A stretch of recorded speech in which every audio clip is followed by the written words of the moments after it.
आयोजित किया गया है। और उस कार्यक्रम के उपलक्ष्य में ये एक कार्यक्रम जो कि मंसूराबाद में आयोजित किया गया है। अब चूंकि पत्रकार बंधुओं को वहां तक आने में काफी समस्या हो जाती, तो उस वजह से उस कार्यक्रम का जो प्रेस कॉन्फ्रेंस है हम लोगों ने यहाँ पे रखा, जिससे कि आप लोगों को आसानी से प्रेस वार्ता को सारी जो भी न्यूज है उसके बारे में। और कार्यक्रम के बारे में अगर मैं बताऊं तो आज के कार्यक्रम में हमारे राष्ट्रीय कांग्रेस के जो कि राष्ट्रीय उपाध्यक्ष हैं पिछड़ा प्रकोष्ठ, इसके साथ ही साथ लक्ष्मी गुप्ता जी हैं, आप ये राष्ट्रीय समन्वयक हैं, सदस्य हैं, प्रभारी हैं प्रयागराज और जौनपुर से। इसके साथ साथ रमेश मौर्य जी आप जो है आप भी राष्ट्रीय समन्वयक हैं। और ये असरार नियाजी जी सर हैं, आप सर समन्वयक हैं। और अशफाक अहमद जी हैं जो कि हमारे यहाँ के जिला अध्यक्ष हैं, आपको शायद परिचित भी होंगे अगर आप विधानसभा से हैं। बाकी मंजू मौर्य जी हैं जो कि प्रभारी हैं पापा मऊ के और महासचिव हैं पिछड़ा प्रकोष्ठ। ये आप सभी लोग आपके बीच में आज उपस्थित हुए हैं और जो कि छत्रपति साहू जी महाराज की जयंती की पूर्व संध्या के जो कार्यक्रम का आयोजन किया गया है।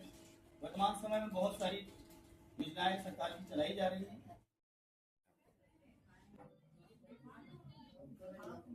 साहू जी महाराज की जयंती का ये पूरा पखवाड़ा चल रहा है और उसी तारतम्य में आज फाफामऊ विधानसभा में मना रहे हैं।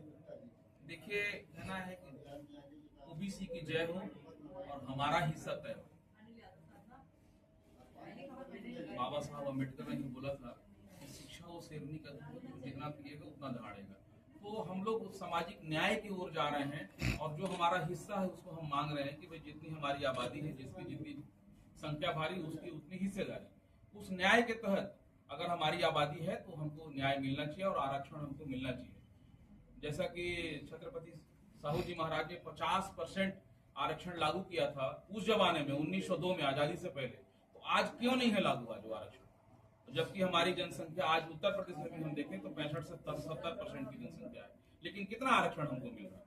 ये हम जननायक हमारे जो न्याय योद्धा हैं राहुल गांधी जी, उनके विचारों को लेकर के, उनके संदेशों को लेकर के प्रसारित करने के लिए जगह जगह हम लोग जा रहे हैं और हर महापुरुष की जन्म जयंती मना रहे हैं। आप लोगों ने मुद्दे उठाए हैं, चाहे राम मंदिर का मुद्दा हो और चाहे बीते कल लखनऊ में जो घटना हुई उसको लेकर, तो आप लोग किस तरीके की मांग है? लखनऊ में आज जो घटना हुई है उस पर हम दुख व्यक्त करते हैं और साथ ही अभी कुछ देर पहले भी ब्रीफ के समय में मैं बोला था कि हर जिस बच्चे का भी इंतकाल हो गया, जो दुखद घटना में जिनकी मृत्यु हो गई, उनको 5-5 करोड़ रुपए मुआवजा दिया जाए और उनके परिवार में हर एक व्यक्ति को नौकरी मिले।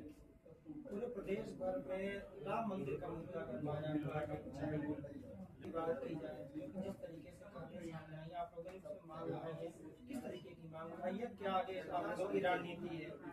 हमारे न्याय योद्धा राहुल गांधी जी जो आज देश के विपक्ष के नेता है, उनका स्पष्ट मानना है कि इस देश में अब सामाजिक न्याय होकर रहेगी, जिसकी जितनी संख्या होगी उसकी उतनी भागीदारी मिलकर रहेगी। इसको भटकाने के लिए ये हिंदू मुस्लिम और मंदिर मस्जिद किया जा रहा है, जबकि हम लोग का कांग्रेस में ओबीसी के डिपार्टमेंट और कांग्रेस के तरफ से हमारे न्याय योद्धा राहुल जी का स्पष्ट निर्देश है कि अब शोषित वंचितों और जो भी पिछड़ों है उसका अधिकार, उसका जितना जनसंख्या होगा उतनी उसकी भागीदारी मिलेगी। इसी के एवज में जब छत्रपति साहू जी महाराज 1902 में वंचितों, पिछड़ों, शोषितों के लिए 50% नौकरियां में आरक्षण दिए थे, तो ऐसे महापुरुषों को हम लोग याद कर रहे हैं।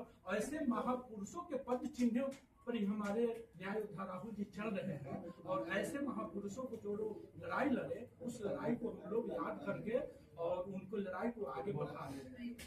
एसीएस संजय प्रसाद जी ने आज एसआईटी की रिपोर्ट एसीएस फंसी है, तो आपको क्या लगता है और ओबीसी डिपार्टमेंट की तरफ से क्या रुख है? देखिए, ये हमेशा से होता आया है ऐसा। आपने बहुत सही मुद्दा उठाया कि छोटी मछलियों को पकड़ा गया और बड़ी मछलियों को छोड़ दिया गया। तो इसकी हम मांग करते हैं कि जो भी जांच एसआईटी रिपोर्ट आई है उसको सार्वजनिक किया जाए, ताकि आम पब्लिक को, आम जनता को, देश की जनता को पता चले कि ये सही क्या है और गलत क्या है। तभी हमारे राष्ट्रीय उपाध्यक्ष जी ने ये बताया कि जब भी कोई हम मांग करते हैं, जब भी कोई हम लोग आंदोलन लेके चलते हैं, तो इनको उलझा दिया जाता है मंदिर मस्जिद के चक्कर में कि हिंदू है, मुस्लिम है। मैं भी मांग करता हूँ, आप लोगों को बताता हूँ कि मंदिर मस्जिद गिरजाघर ने बांट दिया भगवान को, धरती बांटी अंबर बांटा, मत बांटो इंसान को। तो मैं आपके माध्यम से ये संदेश देना चाहता हूँ कि कभी भी हम लोग को हिंदू मुस्लिम या धर्म के आधार पर नहीं बांटना चाहिए। जुलाई में राहुल गांधी जी प्रयागराज आ रहे हैं, उसको लेकर के क्या तैयारियां हैं सर? जुलाई में आदरणीय राहुल गांधी जी का जो कार्यक्रम है वो छात्रों को लेकर की जो समस्या हुई पेपर लीक को लेकर आज पूरे देश की आवाज बन गए हैं जननायक आदरणीय राहुल गांधी जी, जिसको भारतीय जनता पार्टी की सरकार दबाना चाहती है।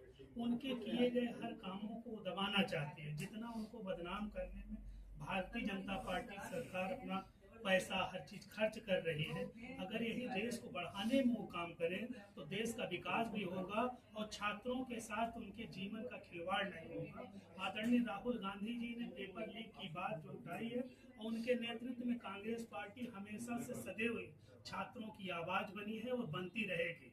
आदरणीय राहुल गांधी जी का जो बिगुल जो छात्रों को लेकर के कोटा में हुआ वो एकदम सब लोगों के हितकारी जो छात्र हैं उनकी तरफ एक देख रहे हैं, अपना भविष्य देख रहे हैं। आदरणीय राहुल गांधी जी का यह मानना है कि जो छात्र हैं वो कल के भविष्य हैं। उनके भविष्य को बनाने के लिए, उनके उज्जवल भविष्य की कामना के लिए आदरणीय राहुल गांधी जी आगे आ रहे हैं। राम मंदिर